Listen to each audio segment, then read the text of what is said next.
Nako po, ang tindi po ng binitawan ni VP Sara Duterte. Nako, hinostage. Breaking news. Hinostage ni VP Sara Duterte si Senator Amy Marcos. Ayun, palakpakan. Mas sabi ko nga, mas gugustuhin ko na yung wala kang pera, hindi ka sikat, pero mahal ka ng taong bayan. Yeah? Mas masarap yun eh. Hindi, alam mo yun, mas okay na sa akin yun, na at least mahal ako ng taong bayan. At least marami nagmamahal sa akin. Oh, yun, eto si Marcos, wala. Olat. Olat, di ba?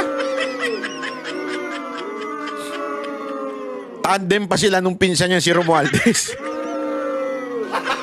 Gago! Narito ang Balitang Pinoy TV.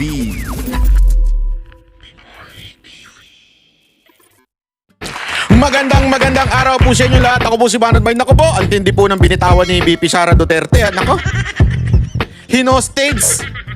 Breaking news. Hinostage ni VP Sara Duterte si Senator Amy Marcos. Ayun, palakpakan. Ay, nako. Nakakatawa ha, pero sa totoo lang, malaman po itong sinabi ni VP Sara Duterte kay Amy Marcos sa speech niya doon sa Malaysia. Di ba? Talagang matindi ho yung binitawan. Yung mga Ayminatics naman, tuwan-tuwa naman sila. Parang akala nila pabor sa kanila yun. Pero sa totoo lang, ayun na isang matinding banat na dinaan sa patawa. Ika nga, ibig sabihin mga kababayan, ang tawag po doon, sarcastic. Pero bago po mangyari ang mga ganyang klaseng usapan, ulitin lang po natin mga kababayan, baka naman pwede mag-subscribe na po kayo kasi sa mga nanonood, 52% hindi nakasubscribe.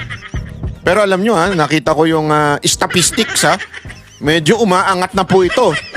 Marami na po ang nanonood na nakasubscribe. Pero kung maaari pa, yung iba pa, yung remaining na nanonood, baka naman pwede tayo mag-subscribe. Okay. Ito na nga, pag-usapan na po natin. Pag ikaw sinarcastic, hindi ka dapat matuwa. Hindi, alam mo yon. Ito, walang biro ito. Pag ikaw binanatang ka ng pa-joke, hindi ka dapat matuwa. Halimbawa, ang taba-taba mo. Halimbawa lang naman po ang taba-taba mo, sinabihan kang, alam mo, itong tao na ito na, masiyahin taong to. Talagang nagtagumpay siya sa buhay, kaya tingnan mo, ang lusog-lusog. Maaring akala mo, uy, totoo yun matagumpay ako sa buhay. Pero ang talagang puntire doon, ang taba-taba mo na. Kaya kung matutuwa ka doon, eng-eng ka. Hindi, kung ikaw isang taga-sunood nung mataba na yon, tanga mo, parang ganun. At matutuwa ka. Sa akin parang ganun ang binitawan po ni VP Sara Duterte kay Senator Amy. Ito mga Ayminatics, tuwan-tuwa sila na parang kita mo na. Malapit kay Sara Duterte si Amy, laging kasama Hindi nila alam, may sarcastic na dating doon, mga kababayan. May banat, ika nga. May malupit na banat si VP Sara Duterte. Minsan kasi, alam mo, may mga bagay kasi na hindi mo madiretso sa isang tao. Minsan, dadaanin mo sa joke. Pero sabi nga, read between the lines. Yung mga joke na ganyan, sabi nga, joke is half meant truth. Ibig sabihin may katotohanan, di ba? Merong kahit papaanong katotohanan. At kung para hindi ka ma-offend, dadaanin ka sa joke, ika nga. Pero dapat, ano mo na yun? Gets mo na. Kung matalino ka. Pero kung bias ka with ED, talagang sasabihin mo pa, kita mo na. Ganon ang dating. Pero hindi mga kababayan Kitang-kita dito iba po ang dating no. Pakinggan mo natin yung banat po ni VP Sara Duterte dito kay Senator Amy Marcos. Alam niyo po, meron na po akong mga nakilala sa iba't ibang bansa dahil sa trabaho ko, mga dayuhan. Dahil sa trabaho ko bilang isang vice president at dating education minister. At sa mga nakausap ko, lahat sila nagsabi, it is unthinkable for a government to surrender its citizen to a foreign power. Dito, binitawan ni VP Sara Duterte, siya po daw ay sinabihan at kinakausap ng mga foreigner. Siguro, malamang sa malamang yung mga pinupunta ni VP Sara Duterte ng ibang bansa, hindi natin alam, tulad ng Netherlands, Europa, at itong particular na Malaysia, may mga kumakausap sa kanya na unthinkable yan. Hindi sa Tagalog sobrang hindi naman yan alam mo yon, hindi maisip, lubos maisip na meron kayong presidente na ibinigay ang isang kalahi mo. Di ba? Kasi ang usual, mga kababayan, yung katulad nung kay Arnie Tevez, tayo humihingi para panagutin sa Pilipinas. Di ba? O, ganun eh. So, si Roque, ganun din, di ba? Parang, pinauuwi para panagutin sa Pilipinas. Dito magtataka ka, bakit si Pangulong Duterte hindi pinanagot sa Pilipinas kung talagang may sala, di ba? Bakit hindi nila pinanagot? At kanila pong, ang tawag dyan, ewan ko kung kidnapping o ewan natin kung anong tawag sa ganyan, yung padala mo yung tao na without even going through the due process, di ba? Ibig sabihin lang po nun, mga kababayan, meron talagang problema at hindi yan malubos maisip na mga banyaga, na mga foreigner na bakit ganun ang ating gobyerno. Talagang hudas. Di ba? Hudas talaga ang tawag dyan. Kasi kung pwede mo naman, bakit ano to, wala tayong korte? O una-una, hindi na nga tayo membro ng ICC. Tapos doon mo dadalhin. Sa totoo lang, ang ICC, wala na yan eh. Wala na nga nililitis dyan eh. Si Duterte na lang nililitis dyan eh. Wala na pong kwenta yung ICC na yan. Sinusuka ng ibang bansa yan.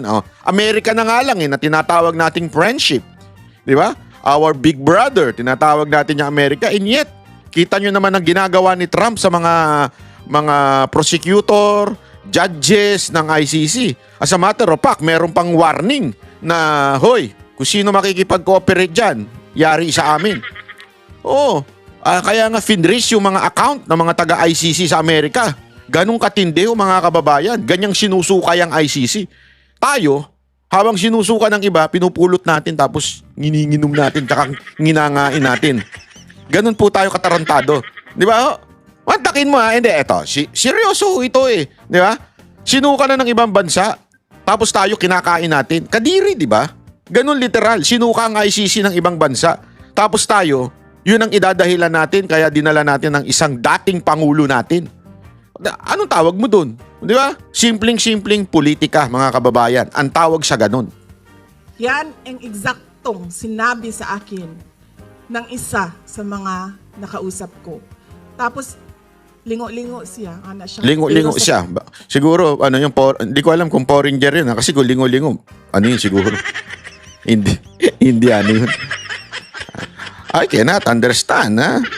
It's beyond my... Pilipinas, napakadali na ibigay ninyo ang inyong former head of state. Oo, grabe. Kaya ako man ay, kahit hindi anak, kahit sabihin na lang natin, karaniwang mamamayan, nahihiya ako sa ginawa natin sa ating dating Pangulo. Yun! Gulat naman ako dun. Tama naman yun eh.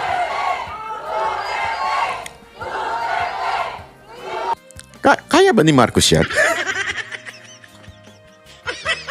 Hindi, ito ano lang naman, pumasok lang naman sa isip ko, pag si Marcos ba nag-rally? Pag si Marcos ba nag-speech sa mga hindi kasi baka akala nyo ngayon lang to. Kahit nung panahon na presidente pa si Pangulong Duterte sa mga OFW event, grabe mga kababayan, kasi ako naka-attend na ako dun eh. Sa ibang bansa, grabe. Talagang yung tao sigaw ganyan eh. Mas lalo pa ngayon.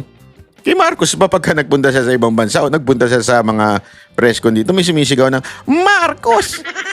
Marcos! Wala! Wala! Kaya nga sabi, tama-tama talaga yung sinabi ni Baste, you will never be loved. Ang sakit nun, grabe. Gago! Pag sinabihan ka ng ex mo, ng ganun, ako ang sinayang mo. Tapos sasabihin sa'yo, you will never be loved.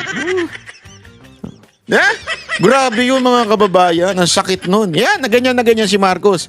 Marcos, you will never be loved by the Filipinos. As a matter of fact, you had the chance, but your chance, wala na. Naubos na. Na-realize na ng mga Pilipino na talagang nabudol sila. Alam mo, ako Hindi, ito mga kababayan. Sabi ko nga, mahirap yung pinagdadaanan ni Pangulong Duterte. Sobrang hirap ang pinagdadaanan niya. Sigurado ako kasi you are a former president, you are a mayor, and somehow, you know that marami kang tao, marami kang tumutulong sa'yo. Tapos biglang isang ganon, nasa isang kulungan ka na limitado ang bisita, limitado ang gagawin mo. Mahirap. Pero if there is one realization, sigurado ako ito ang mga nare-realize ni Pangulong Duterte. Walang timbang yung makita mo ang pagmamahal ng taong bayan sa'yo. Alam mo yon? Kasi madaling sumikat. Madali naman sumikat. Gumawa ka ng kalokohan, sisikat ka. Ay, ang daming mga content creator, ganyan eh. Ang gagago, di ba? Gawa ka ng kalokohan, sikat ka. Yun yung yun yung rider, di ba? Sikat ka agad siya. Pero yung sikat ka, tapos may nagawa ka sa bayan, tapos minahal ka ng taong bayan, grabe ho yun. Mahirap po yun. Kasi madaling sumikat, madaling magkapera kung milyonaryo ka, pero hindi ka mahal ng taong bayan. Parang halimbawa, yung kay sorry pero naalala ko doon naman basta pera pinag-uusapan yung si Sam Versosa, ginawa mo na ang lahat sa Maynila. Lahat ng pautot ginawa mo na, lahat ng pa-concert ng mga barkada mong artista ginawa mo na, lahat ng pamumudbod ginawa mo na, pero hindi siya minahal ng mga taga Maynila. Ang sakit doon, grabe. Totoo, walang biro. Gago! Pero huwag ka mag-alala, mahal ka naman ng jowa mo. Ewan ko hanggang kailan, ha? Alam naman ng mga artista, malay mo, dahil lang marami kang hindi natin alam, ha? Pero yung ganun ako, masabi ko nga, mas gugustuhin ko na yung wala kang pera, hindi ka sikat, pero mahal ka ng taong bayan.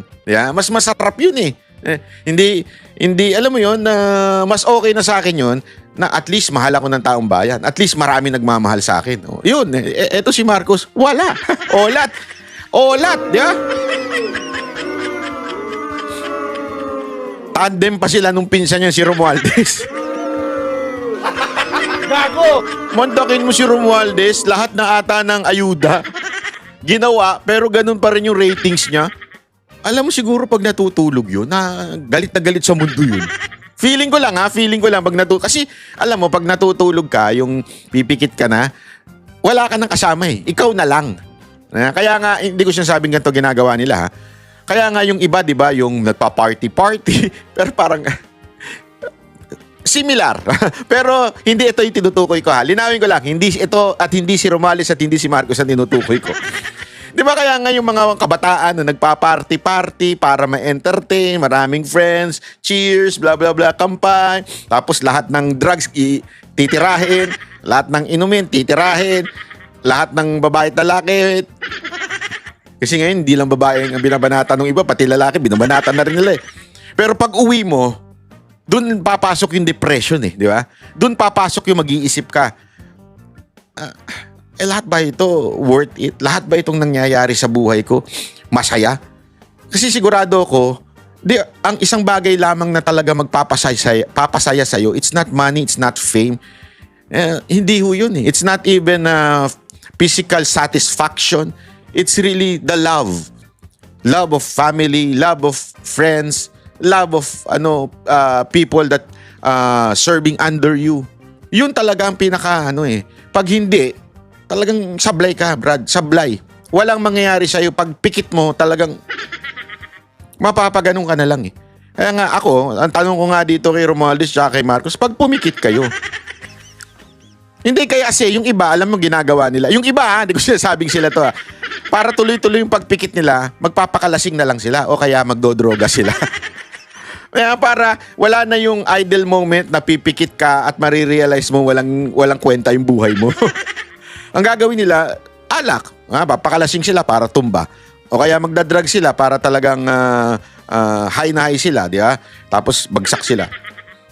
Si Marcos kaya at saka si Romualdez, paano pag pumikit na kayo? Ano nararamdaman ninyo? Dahil hindi kayo mahal ng mga Pilipino. Amidst that you are the president of this country and no one loves you but your paid vloggers. Di ba? Actually, I don't even think na mahal kayo nun eh. Baka mahal lang yung binibigay sa inyo. Hindi kasi ganun eh. Meron naman dyan, lalo na yung mga vloggers ng tanso. Kaya lang naman kayo mahal niya mga yan. May natatanggap yan eh. Pag wala silang natatanggap, tingnan mo. Magwawarla yan. Yeah? Oh.